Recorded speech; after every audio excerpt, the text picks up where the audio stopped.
I always believed anniversaries were meant to celebrate love, not to bury it. But last year, on the night of our 10th wedding anniversary, I discovered that my wife, Emily, had been having a long-term affair. It wasn't some casual fling. It was 3 years of secret dinners, business trips that weren't really business, and carefully crafted lies. I found everything, the texts, the hotel receipts, even photos of the two of them together. That night, I sat in the dark living room, my phone in my hand, scrolling through every last message. My chest burned, my hands shook, but I stayed silent. Emily came home hours later, kissed my cheek like nothing was wrong, and went upstairs to bed. I stared at her shadow on the staircase and made a decision right then. Revenge wouldn't be loud. It wouldn't be messy. It would be beautiful. For the next month, I played the perfect husband. I smiled at her jokes, held her hand in public, made breakfast on Sundays. All the while, I planned the event that would end our marriage in the most spectacular fashion possible. I called it the celebration. Step 1. I booked a luxurious banquet hall, the kind she'd always dreamed of throwing a party in. Step 2. I sent out invitations to everyone we knew, her parents, my parents, our closest friends, her co-workers, even the man she'd been cheating with. I told everyone it was a surprise anniversary party for Emily. And she believed it. The day of the party, Emily spent hours getting ready, glowing with excitement. She thought this night was about her. She thought I was honoring our love story. But I wasn't. I was writing its final chapter. The banquet hall glowed with soft golden lights, music playing in the background. Emily walked in on my arm, looking radiant in a deep blue dress. Our friends and family shouted, "Surprise!" And she laughed, covering her mouth, her eyes shining. For the first hour, everything was perfect. Drinks flowed, laughter filled the room. And Emily was at the center of it all, just the way she liked it. She hugged everyone, thanked me at least a dozen times, and told our guests how lucky she was to have a husband who adored her enough to throw such a grand party. I stood back, watching her, a glass of whiskey in my hand. I wasn't angry anymore. I wasn't hurt. I was calm. And that was the scariest part. When the dinner plates were cleared, I stepped up to the microphone. The room quieted. Emily smiled at me expectantly, thinking I was about to give a heartfelt toast. "Thank you all for coming tonight," I began, my voice steady. I wanted to celebrate my wife. I wanted to honor her for everything she's given me over the past 10 years. Emily's eyes softened. She reached for a napkin, ready to wipe away the tears she thought were coming.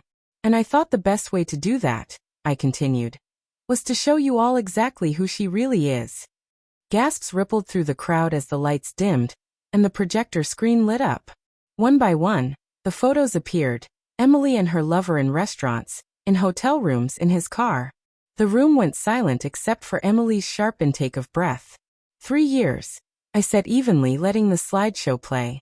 3 years of sneaking around behind my back, while I paid the bills, built this life, and trusted her. Emily stood frozen, her face pale, her mouth opening but no words coming out. Her parents looked horrified. The room was filled with whispers, then angry shouts. "This is the woman I married," I said finally, placing the microphone back on the stand. "And tonight this is the woman I'm leaving." Emily lunged toward the projector, trying to yank the cable out, but it was too late. Everyone had seen everything. Her best friend gasped and stepped back from her like she was contagious. Her father's face turned red, and her mother put her head in her hands. "Ryan, please," Emily whispered, her voice shaking. "We can talk about this at home." I shook my head. "There is no home, Emily. Not for you." I held up a manila envelope and tossed it onto the table. "Inside are divorce papers. Already signed. The house is mine. Your things are packed. They'll be delivered to your sister's place by tomorrow." A shocked murmur rippled through the room. Emily's lover, a smug-looking guy named Jason, had the nerve to stand up and put his hand on her shoulder like he was her knight in shining armor. "You didn't have to humiliate her like this," he said. I smiled coldly. "You're right. I didn't. But after 3 years of lies, I thought everyone deserved to know who they were really cheering for tonight." Jason opened his mouth to say something else, but Emily's father turned to him sharply. "Get out," he barked. "You've done enough. The entire room seemed to turn on Emily at once. Cousins, siblings, even her co-workers who had come to celebrate. Some left quietly. Others muttered about how shameful it was. Emily's perfect image was crumbling right in front of her. She tried to run after me as I walked toward the exit, tears streaming down her face.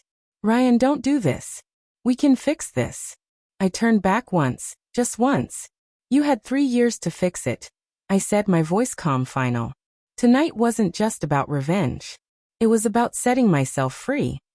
With that, I walked out of the banquet hall into the night air. The sound of her sobbing echoed behind me, but it didn't touch me anymore. For the first time in years, my chest felt light, my steps steady. My revenge wasn't loud or violent. It was precise, public, and final, just like she deserved.